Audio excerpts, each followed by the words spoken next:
ہم عید میلاد النبی نہیں مناتے لیکن یوم پاکستان مناتے ہیں۔ بعض اوقات لوگوں کے ذہنوں میں ایک شبے کے طور پر یا ایک سوال کے طور پر پیدا ہوتی ہے۔ ہم 14 اگست کی تقریب منایا کرتے ہیں، اس موقع پر کبھی مختصر کبھی مفصل اجلاسات بھی مقرر ہوتے ہیں، منعقد ہوتے ہیں، جس میں پاکستان کی تاریخ بھی بعض اوقات بیان کی جاتی ہے اور پاکستان کے مقاصد کا بھی ذکر ہوتا ہے۔ بعض مرتبہ دلوں میں یہ خیال پیدا ہوتا ہے کہ ہم جو اپنے آپ کو حضرات علماء دیوبند سے وابستہ قرار دیتے ہیں اور انہی کے خوشہ چی ہیں، کیونکہ ہمیں اس بات پر مکمل اعتماد، الحمدللہ مکمل اعتماد اور یقین ہے کہ حضرات اکابر علماء دیوبند ہمارے بہترین اسوہ اس لیے ہیں کہ وہ اتباع سنت کی تصویر ہیں، اور ہمیں اس بات پر مکمل اعتماد ہے کہ اہل السنت والجماعہ کا جو طریقہ ہے وہ ہمارے حضرات اکابر علماء دیوبند اس کا مظہر ہے، ما انا علیہ و اصحابی کا مظہر ہے۔ تو چونکہ حضرات علماء دیوبند اور ان کی اتباع میں ہم بحیثیت خدام جامعہ دارالعلوم کوئی دن نہیں منایا کرتے، کوئی کسی کی برسی نہیں منایا کرتے، کسی کی پیدائش کا دن نہیں منایا کرتے، یہاں تک کہ اس کائنات میں سب سے زیادہ عظیم ہستی جو در حقیقت وجہ تخلیق کائنات ہے، جناب محمد الرسول اللہ صلی اللہ علیہ وسلم، آپ کا یوم پیدائش بھی ہم لوگ نہیں مناتے۔ آپ کا وہ یوم پیدائش جس کو آج کی اصطلاح میں عید میلاد النبی کہا جاتا ہے وہ بھی ہم نہیں مناتے،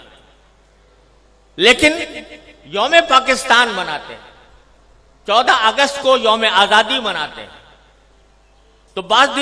لوگوں کے دلوں میں یہ خیال پیدا ہوتا ہے کہ جب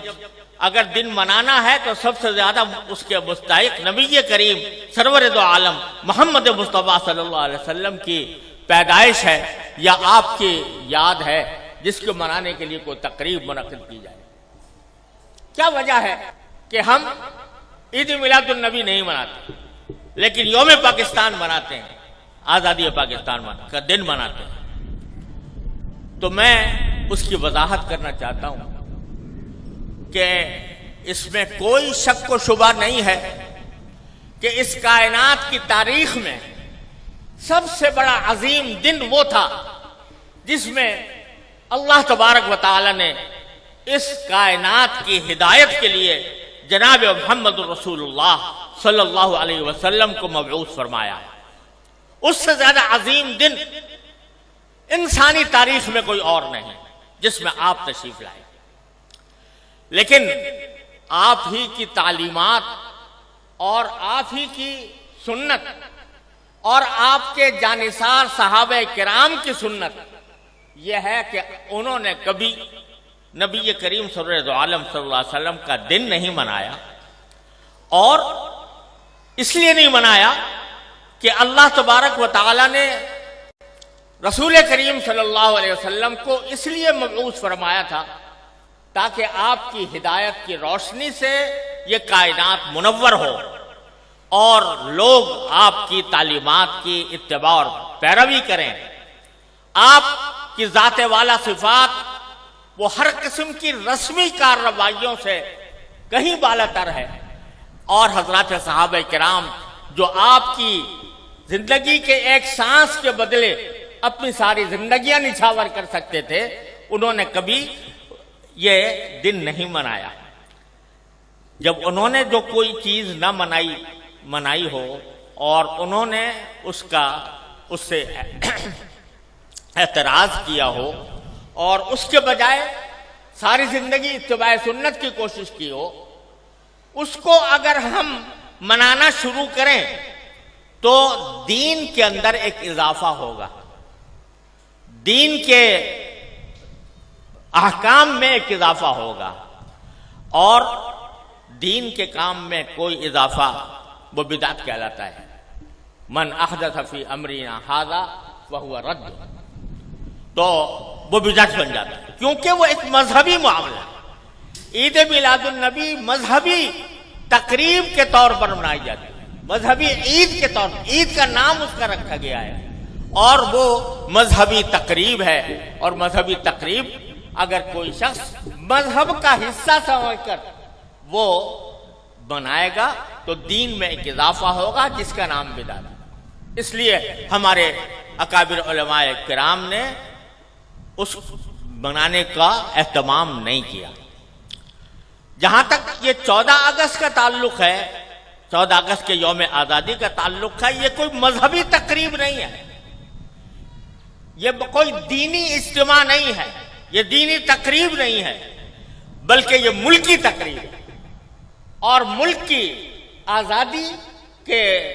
طور پر، اس کے ایک نشان کے طور پر اس کو منایا جاتا ہے۔ کوئی شخص بھی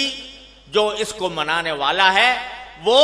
اس کو دین کا حصہ سمجھ کر نہیں مناتا، اس کو مذہب کا جز سمجھ کر نہیں بناتا، بلکہ ایک ملکی تقریب ہے، ایک ملک کا اللہ تبارک و تعالیٰ نے ایک ملک ہمیں عطا فرمایا، اور ایسا ملک عطا فرمایا جس کی تفصیل مولانا عزیز الرحمان صاحب نے بیان کی ہے، تو وہ ہم ایک ملک کی تقریب کے طور پر بناتے ہیں۔ بدعت اس وقت بنتی ہے کوئی چیز جو شریعت میں نہ ہو اور شریعت کا حصہ اس کو بنا دیا جائے، لیکن یہ کوئی شریعت کا حصہ نہیں، یہ کوئی دین کا کوئی دینی تقریب نہیں، دینی عید نہیں، دینی مذہب نہیں، دین کا کوئی مذہبی حصہ نہیں،